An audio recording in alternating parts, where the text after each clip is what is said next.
Now, as it stands right now, at the time of the recording of this video, Chris Paul and his Phoenix Suns are just 2 wins away from their first ever NBA championship, which is leading to a lot of dialogue and conversation about Chris Paul, his career, his legacy, what a championship would mean for his career or his legacy, if anything, or how much. And where does he rank in terms of the all-time players in NBA history, but more specifically in terms of his ranking amongst all-time point guards? And to me, it was an interesting conversation. And initially, as I was kind of thinking about it without doing much of a deep dive, I'm I'm really not sure. I'm seeing some people talk about he's not even top 10 of all time, which to me felt really crazy and dismissive. And granted, there are things that can be unlikable about Chris Paul and his style of play, the kind of flopping and flipping and faking crap. I'm not big on either. But resume is resume, and you have to measure his resume relative to his times compared to other greats at that same position relative to their times. And we can absolutely do that. I'm not necessarily going to take this tremendous, gigantic dive into analytics and talk about win shares and different things like that. I think you could look at accolades and you could look at other things and start to get some type of idea. Because when I started hearing things like, this makes Chris Paul the greatest or second greatest or third greatest point guard of all time if he wins the ring or even if he doesn't, to me that sounded psychotic. But hearing people say he's not even top 10 of all time, to me that also felt incredibly ridiculous.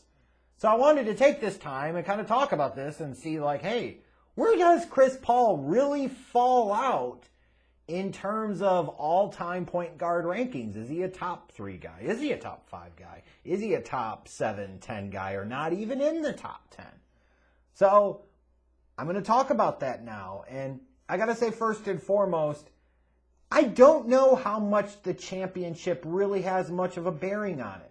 Now, I think the past couple of seasons, first what he did last season with Oklahoma City, a team that was supposed to be tanking, that ends up taking Houston to 7 games, and then this year coming in and playing a great leadership role in a young, exciting Suns team and getting them to the NBA Finals and 2 wins away from an NBA championship.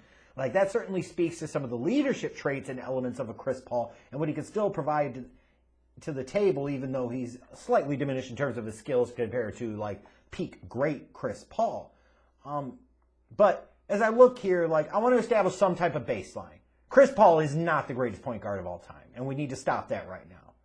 And in fact, to me, there are 2 point guards that you look at throughout NBA history that played the majority or all of their career at the point guard position. I'm omitting Jerry West because he certainly played a good portion of time as a shooting guard, not just as point guard. But when you look at pure point guards or guys that you think about point guards first and foremost, to me, there are 2 guys that you can't put Chris Paul ahead of no matter what. Your arguments just fall flat. Number 1 is Magic Johnson. Number 2 is Oscar Robertson, the Big O. So when you look at Magic and compare him to Chris Paul, Magic was a 12-time All-Star, 4-time assist champion, 2-time steals champion. Impressive for a guy who wasn't really known for his defense. He was a 3-time league MVP. So he wasn't just the best at his position, which he was viewed to be 9 times All-NBA first-team point guard. He was considered 3 different seasons the very best player in the league. Chris Paul has never been viewed in that light. He's only been All-NBA first team 4 times as a point guard. Magic 9. Magic a league MVP 3 times. Chris Paul none. While certainly Chris Paul historically is a much better defensive point guard than Magic Johnson, Magic Johnson's a champion, a winner, a proven clutch player, where that's significantly been a question throughout his career for Chris Paul in the NBA. We're not having this debate, right? Magic Johnson clearly ahead of Chris Paul. And then Oscar Robertson, 12-time All-Star, 6-time assist champion, a league MVP in the mid-60s. He was the one that had the first triple-double season before that stat became watered down in the modern NBA. He was a 9-time All-NBA first-team guy.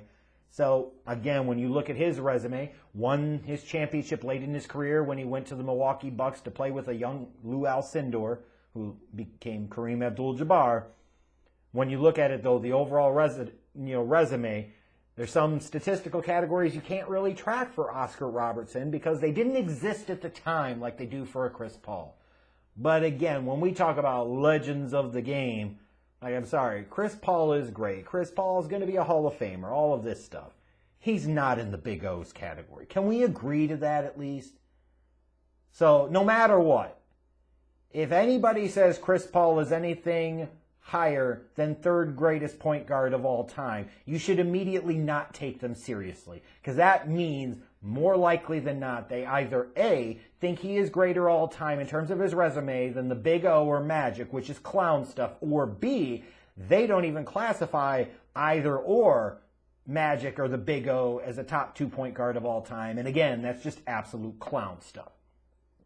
But what about some of the others? What about some of the other, like, truly great, all-time great, Hall of Fame point guards? Like, let's compare Chris Paul's resume head up against some of them. Chris Paul was an 11-time All-Star, 6-time Steals champion, 4-time assist champion, 7-time All-NBA defensive first team, 4-time All-NBA first team performer.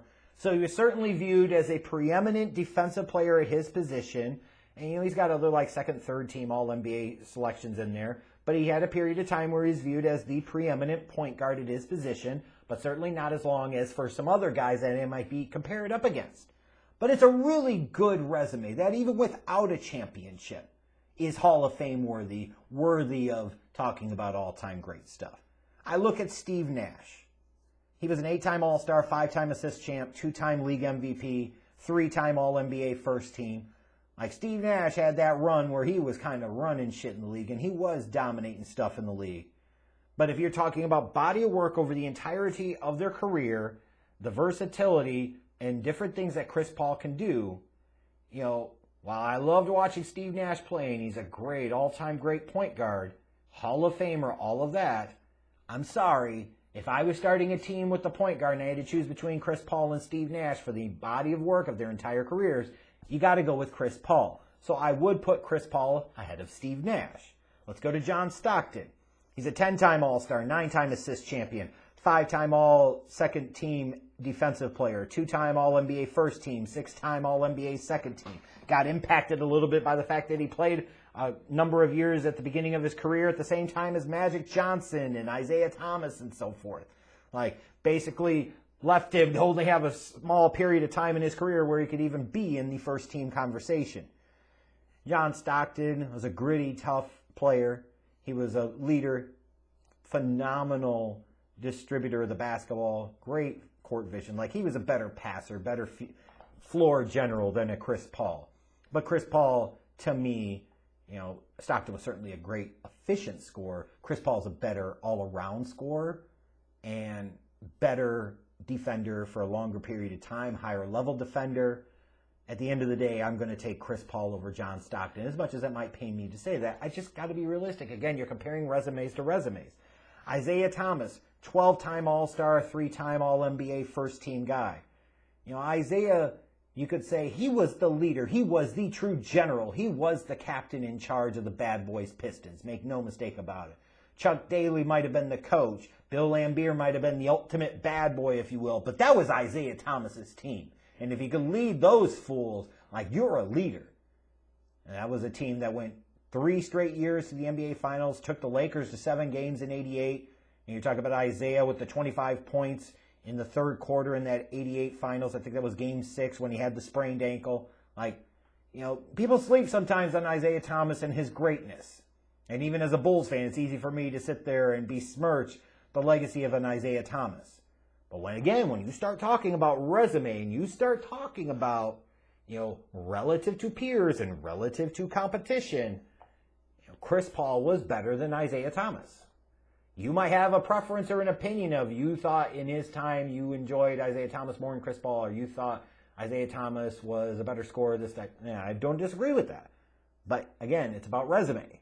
Resume for Chris Paul is better. Gary Payton, 9-time All-Star, 9-time first-team All-NBA defense. He was a Defensive Player of the Year, 2-time All-NBA first team, 1-time assist champ. Like, if I'm looking at it and I'm saying Chris Paul or Gary Payton, who am I starting my team with? At the point guard position, that's tough because I like Gary Payton and his defensive versatility. He was a better defender in his prime, in his time, than Chris Paul was in his prime, in his time. That should be beyond dispute.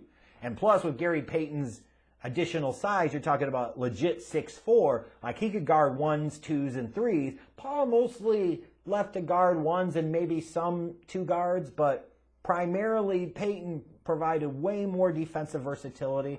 I think he, in his peak, was a slightly better scorer than Chris Paul. But again, talking about length and body of work and completeness of game, I would give a slight edge to Chris Paul.